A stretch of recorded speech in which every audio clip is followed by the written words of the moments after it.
नमस्कार, मी निलेश जगताप, राहणार बेलसर, तालुका पुरंदर, जिल्हा पुणे.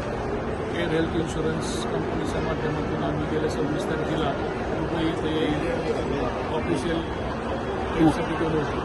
अचानकपणे 27 तारखेला संध्याकाळी 28 तारखेला आपण तिथे युद्धाची परिस्थिती तयार झाली आणि त्यामुळे आमचं पुढची ट्रीप म्हणजे बाहेर पडणं मुश्किल झालं. संपूर्ण पुढचे 3-4 दिवस आम्ही हॉटेलमध्ये बसूनच होतो. काल योगायोगाने परिस्थिती निवळली काल परवा आणि 2 दिवस विमान सेवा चालू झाली होती आणि मग रात्री आम्हाला 10:30ची फ्लाईट शारजा विमानतळावरून होती.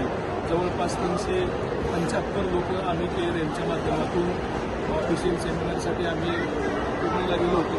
सर्वच लोक परत येणं आवश्यक होतं, पण आमची फ्लाईट 10:30ची निघाल्यानंतर शारजामध्ये दुसरी फ्लाईट 12:30 वाजताची होती.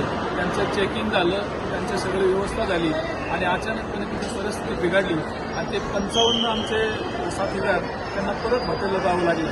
अशी परिस्थिती इतक्या गंभीर परिस्थितीमध्ये आयुष्यातील अतिशय दुर्दैवी असा अनुभव आहे. आम्ही सर्व आमच्या कुटुंबासमोर तिथं होतो.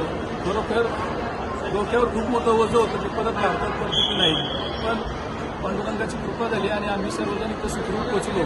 पण अजूनही आमचे गुंतलेले 55 सहकार्याने अजूनही काही भारतीय तिथं असतील, त्या सर्वांनाच भारत सरकारने आणि परमेश्वराने इकडे लवकरात लवकर आणावं असं मी आमच्या सर्वांच्या 375 जणांच्या वतीने आम्ही देवाकडे प्रार्थना करतो.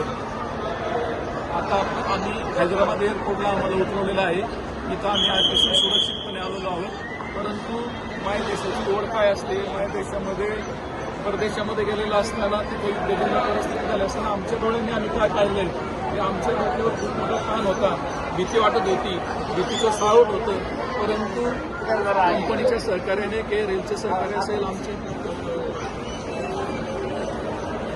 मॅक टीम होती, त्यांच्या सहकार्याने, गव्हर्नमेंटच्या सहकार्याने आम्ही सर्वजण हैदराबादमध्ये सुखरूप पोहोचलोय आणि लवकरच पुण्यामध्ये येतोय. या कामामध्ये आम्हाला बारामती लोकसभेच्या आदरणीय खासदार सौ सुप्रियाताई सुळे यांची मदत झाली. त्यांचा प्रत्यक्ष मला फोन येऊन गेला, आमच्या सहकाऱ्यांना फोन येऊन गेला, आमचे सहकारी योगेश कामते यांनाही फोन आला होता.